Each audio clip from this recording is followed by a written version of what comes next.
Well, where's Marty? He's right here. Oh. Short presentation. Yeah, I know, I just, we do have a short presentation tonight by Berta. And let me say that many of the presentations that we have are for medium level amateur astronomers, or even some of them fairly advanced. But I like to mix in some presentations that are a little closer to the beginner level for those who are new to the hobby. So I think Bob will have some things at that level tonight. He's going to be talking about binoculars for astronomy, choosing and using them. And he's going to cover the basics. I'll let him do that, or the introduction will be almost as long as this presentation. But let me just briefly tell you that Bob moved to Michigan about a decade ago.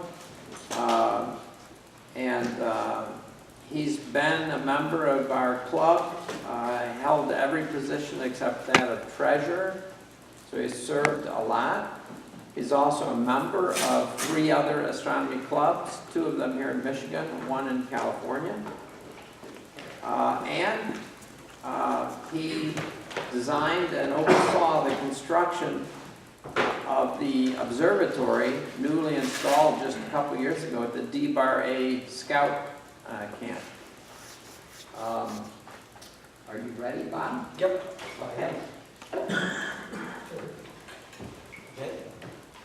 Okay, this is going to be, as you said, a short talk. You hear me now? Okay. This is a short talk because we're trying to get away from having only the heavy-duty talks, because we do have a lot of new members. A lot of people are interested in getting into astronomy but don't want to make the plunge into expensive things like a telescope. We do have telescopes that are loaners at our club, and so if some of you are interested in getting telescopes, the thing we always tell people is don't buy a telescope, borrow one from us free, take it home, watch it, do it a couple, 3 months, bring it back, sell it for another type. That way you can have a chance to learn a little bit more about it and have them entering over our club. But one of the really useful tools that all astronomers I know, whether they're amateur or wannabe astronomers, have is binoculars. They're a very useful tool. And binoculars can be bought relatively cheaply. They serve double duty. You can use them for your day-to-day use and, watching wildlife, going to sports events, etc. But the selection of binoculars that are suitable for astronomy do have some special needs, you might say. The first one I would do is look at the cost, and obviously you can go out and buy really expensive binoculars, or you can buy very, very cheap binoculars. I've seen binoculars at Walmart for about $15, I believe. They're normally, they say, cost as much as $60, and we mark them down to $15, and actually, surprisingly, those aren't bad for a kid. Don't get shut out with, because they're pretty much, disposable. If a kid breaks them, that's fine, no big deal. In fact, for a while, my son, when he would go to birthday parties, we would buy those binoculars for his friends.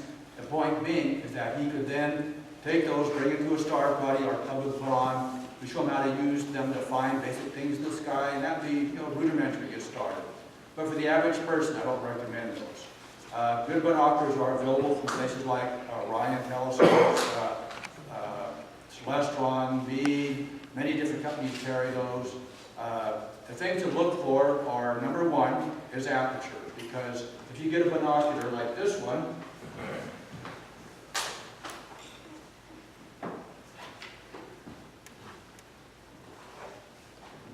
this binocular is probably about a $25, $30 binocular. It's a 10x by 25, which means it's 10 power. It's a 25 millimeter the aperture. And these actually aren't bad if you're into hobbies of boating, maybe you like going to sporting events, hiking. These are fine for that, but for astronomy you do not have a large enough aperture. You're not going to be able to see anything. You can also buy very expensive binoculars that are small. Here's some small ones here. These are actually some of my favorite binoculars. These are very high priced. These are Zeiss binoculars. They're what they call a roof prism binocular. I'll describe what that is in a second. But again, for astronomy, these aren't really very good because they've got a small aperture.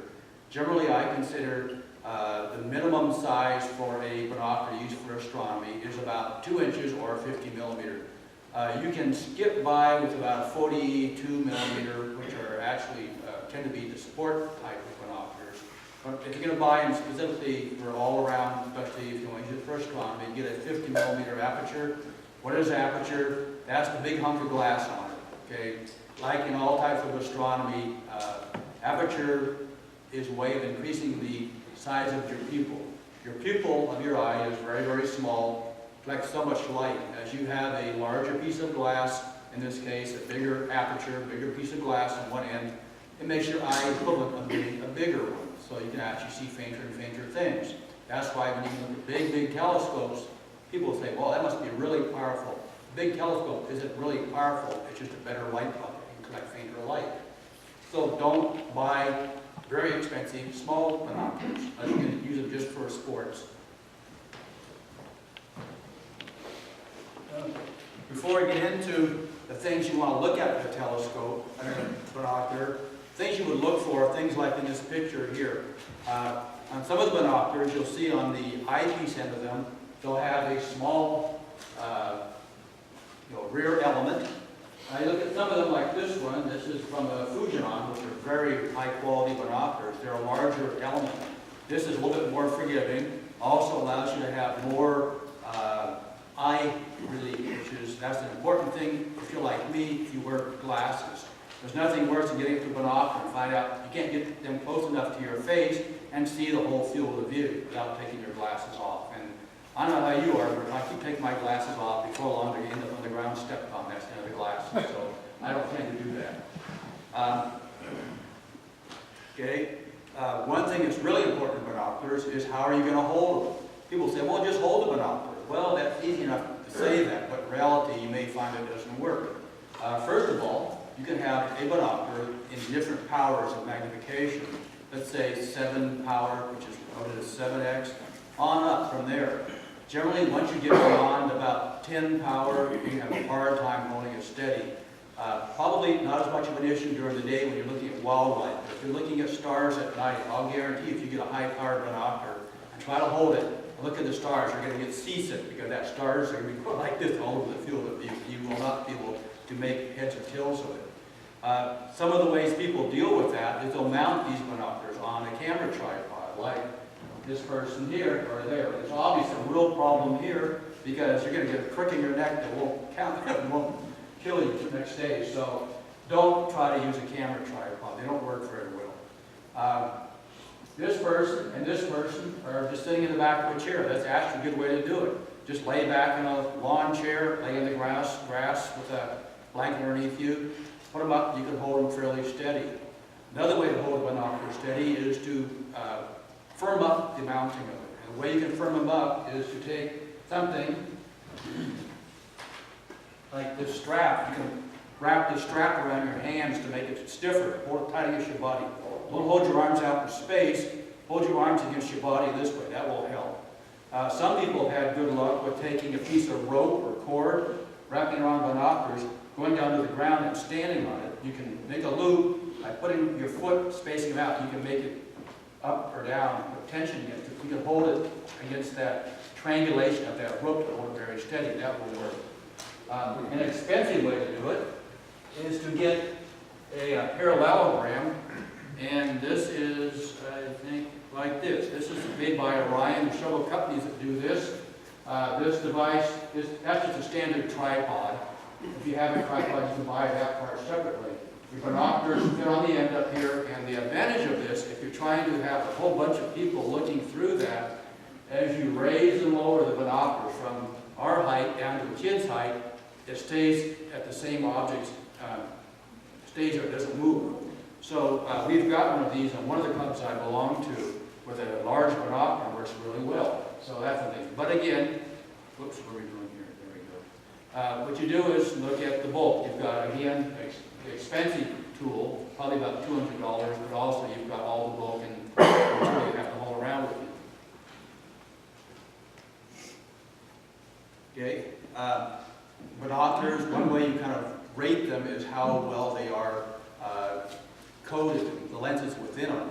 The low-end binoculars will have poor quality coatings. They might say something on the description as coated optics. Well, coated optics means probably one coating on one of the optics. If you see something that says multi-coated optics, that's better, because it probably means your optic in the front at least is multi-coated.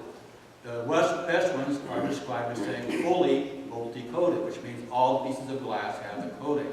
You say, what does that mean? Well, in reality, if you have a binocular with no coatings at all, compared to one with fully multi-coating, a fully coated binocular will pass approximately 97% of the light through it.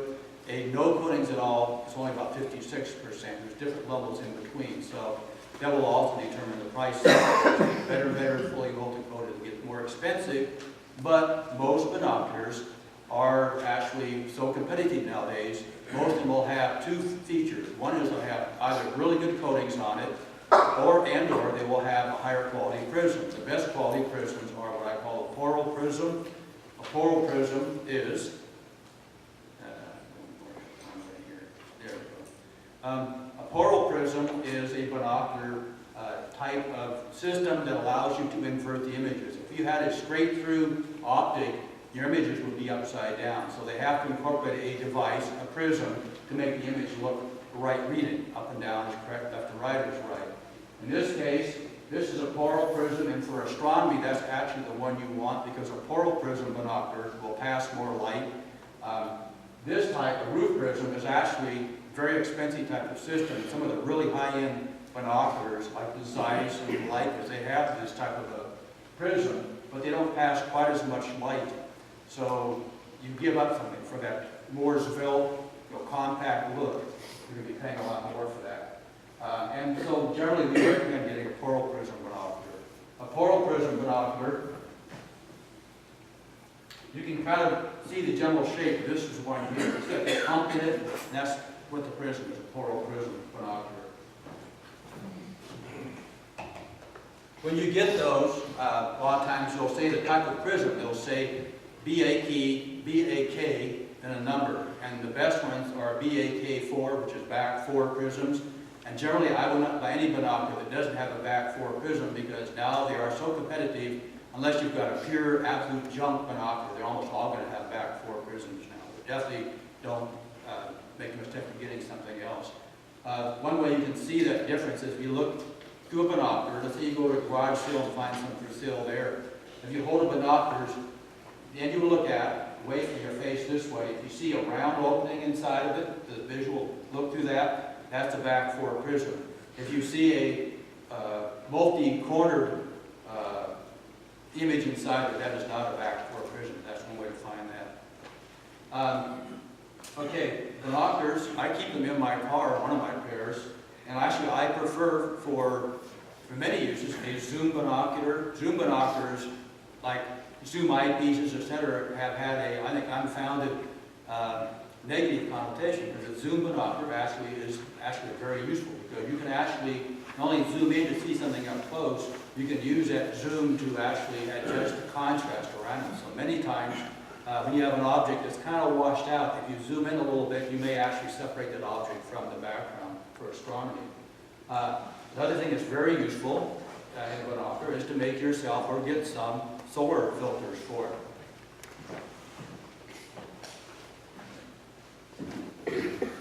I make my own. That's a topic for a whole other talk I've given here before, but you can buy material to make solar filters for binoculars. Just buy sheets of it. You can make your own little cells for it out of cardboard. Very easy to do. And these are terrific. Once you put this on your binocular, you grab it right away, you can have a look at the sun, and what you will see are the sunspots in the sun. So all the stuff we've been talking about tonight, you can see with your binoculars. And like one thing we always talk about, this is really important, I don't want you to go away with the idea of thinking that binoculars by themselves is a tool you can use to look at the sun.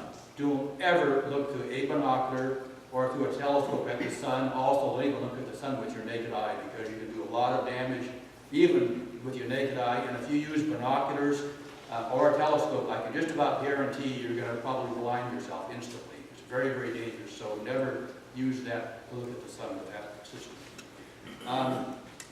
Okay. I'm quite kind of short. I've got several types of binoculars here of different types. I can tell you which ones I think are the best binoculars, but I would be prejudiced, so you can come up and ask me afterwards.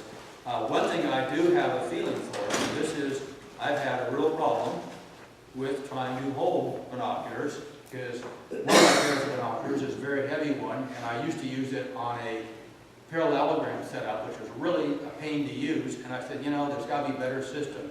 And this is what I consider the absolute best system for binoculars. I've used this for about 10 years now. This is a front surface mirror. It's made by a company. I think it's I've got it.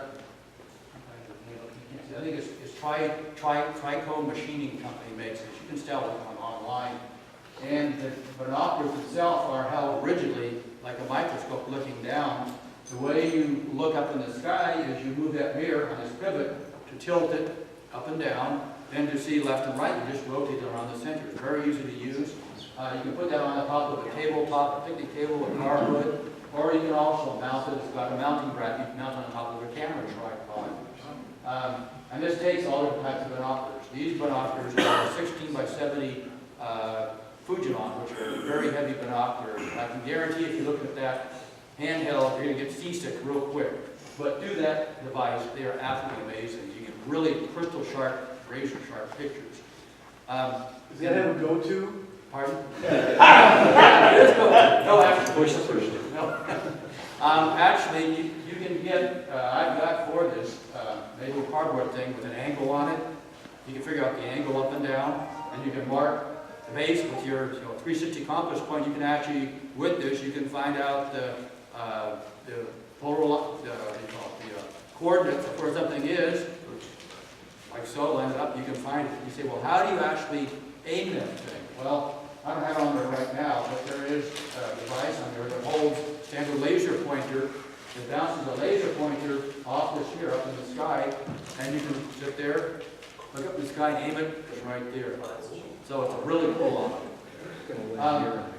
Okay, the only thing I have left to talk about is how to buy binoculars, and of course you can buy them brand new, okay? You might want to consider though buying them used.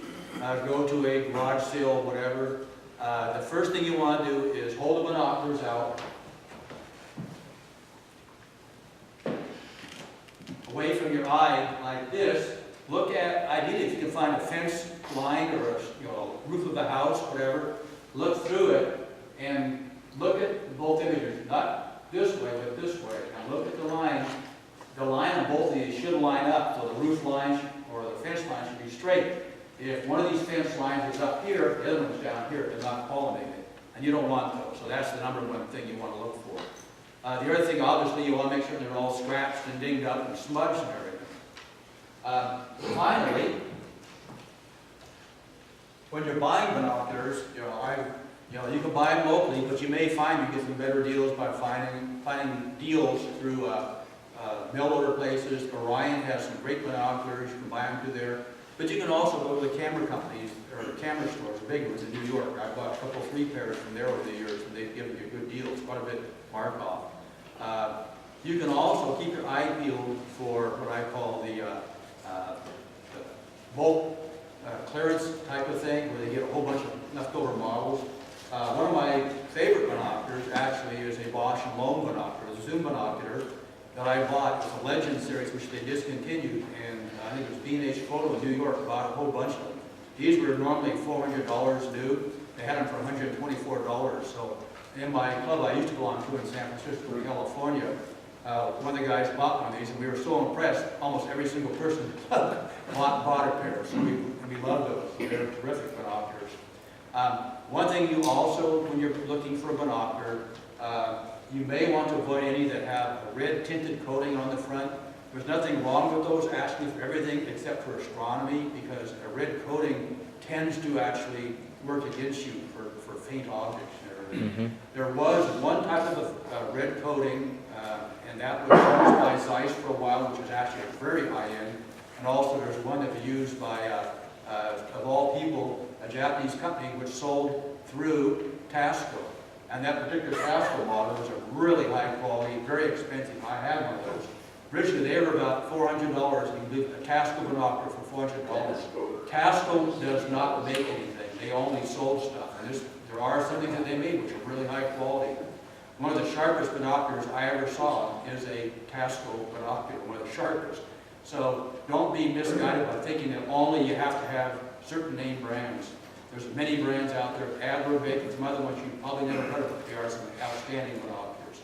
Okay, any questions? Yes? What about image stabilizing binoculars? Oh, image stabilizing binoculars, they have one major problem, they're heavy. One of my good friends, Bob Noya, who's from the Sky and Telescope, he has one. I got together with him, and after about 3 minutes, we both decided that the best way to use a image stabilizing binocular is on a mount. Because you can't hold it, it's so heavy, you can't hold it very long. Your arms get really tired. So there you've now eliminated the advantage of using it. So one thing I want to talk real quickly. I think you guys said earlier about when you're looking through our new telescope, you look through a bino viewer. This is a bino viewer, and a bino viewer is a binocular prism without the front elements, and this is designed to fit into a telescope. And like our refractor, it allows you to use both eyes. Now, it is not stereo, because a normal binocular has left and right side, right? Well, your telescope only has one eye, one eye looking to it. But when you use the binoculars, you actually are getting the advantage of using both your eyes, so it kind of fills in the points. And so I can just about guarantee if you use with a refractor and a bino viewer, the highest quality, most incredible single eyepiece you use in a telescope, you put a bino viewer on there and it will be better. So if you want to try one of these out sometime, I know our club has this identical model. We bought a whole bunch of these for our club about 8 years ago. 8 years ago. I first moved here, I got one, and the company I bought mine through gave us an incredible deal. We bought like 18 pairs in our club here. But we do have one of these out at our observatory. You can try it out there. Though with bino viewers, you have to use matched eyepieces, right? They come with, this one came with an eyepiece that were matched. Also, if you have a Dobsonian type of telescope or Newtonian, it may or may not work. You probably want to try our clubs out first. This will work with refractors, with many types of telescopes. It will work with a Schmidt-Cassegrain, no problem. But the problem is some telescopes, you can't get enough, what they call in focus, which means you can't go in close enough to the, you need to go, you're blocked from that. There is a solution somewhat to that. There's a device you buy for these, which actually they gave to us when we bought these. It's called a relay lens, which is just simply a Barlow, about, I don't know, 1.6x Barlow. That allows you then to get in and use it closer. But these are a great tool. The only negative thing for them is that if I use it and he goes over to my telescope, you have to sit there and fiddle with it because you have to adjust so it matches the spacing of your eye. You've got to get a focus for each eye and everything else. So it's not good for an open house where you have a lot of people looking through it. But for a single person looking through it, especially for planets, this thing was amazing how incredible to view what this will be. Okay, I think that's it. Any other? Yes. Just a comment. I have a pair of 15 by 45 Canon stabilized, 2-axis stabilized binos, and they're originally about $1,500. I got them used, so they spent a lot less than that for them. Oh yeah. And for that amount of money, I thought the stabilization was quite good. It's not perfect. It's a little bit like noise cancellation. It's about 80% or so, and you still have to hold 15 power pretty steady with the stabilization button pushed. I was disappointed with the eye relief. It wasn't as good as I would expect, and also the quality of the optics was not what I would have expected. I had some other binos, Fujinons, that are a lot sharper, about the same size. So I looked at several image stabilized binos, and as a general rule, I find the optics is not as good. I don't know why they chintz on it because they charge enough for them. Yeah. But that's been kind of my experience. And I agree with you on the Fuji line. If you have the money and you want to buy the absolute best binoculars, there are Fujinon FMT SX. I've got a 7x50 and a 16x70 up here if you want to see them. And they are the way to go, but they're very expensive, so you may not want to get them. In fact, you know, once you find how much they are, you probably say, okay, give me this less strong, or give me a Orion. Yes. I would like to comment a little more on the hazards of daytime viewing with binoculars. You can be watching a bird fly or an airplane, and then bam. And also, if you ever hand binoculars to kids, they may hand them to somebody else, some other kids, and pretty soon, no warning was given, you know, and it's both eyes, right? So be careful. Binoculars are safe. Yeah, you know, that's, if you've ever gone to our events, when we have like our astronomy day, we have solar stuff, every person there, we tell them over and over again, you know, you do not look to a telescope with binoculars. I mean, it's very, very dangerous. Your eyes don't have pain sensors in them. And when you, by the time you're blind, you don't even know all of a sudden what happened. Sorry, you're blind, and I don't want to be responsible for something that happened to anybody. Yeah. Just a quick, if you wear glasses all the time, or if you're required to wear glasses, pay special attention. You're buying new binoculars. Go to the website of the company and look at the specific models and the eye relief on them. It's very important. If you have to wear glasses because of astigmatism and stuff like that, that can make a real big difference whether you get any joy out of it.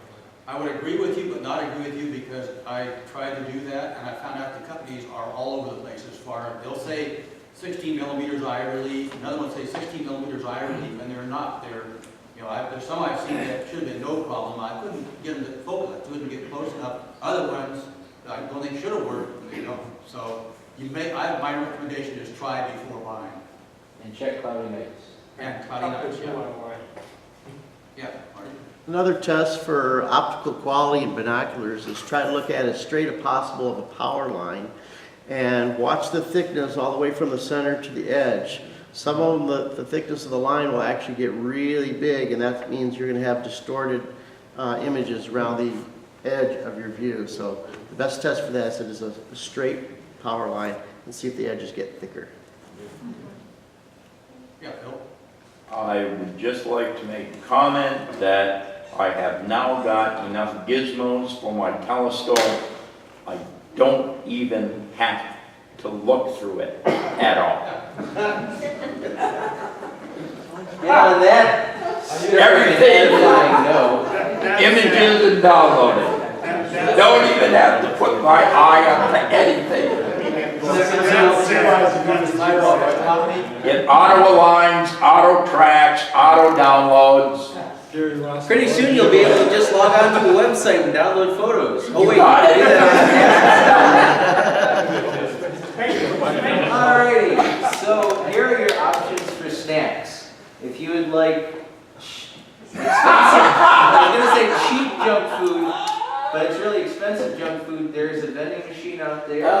If you would like healthy food and are willing to fight for it, Bob has a bowl of apple slices. Those are your options, or you can come to the Red Coat after the meeting, which is about to wait. For a speaker. Yeah.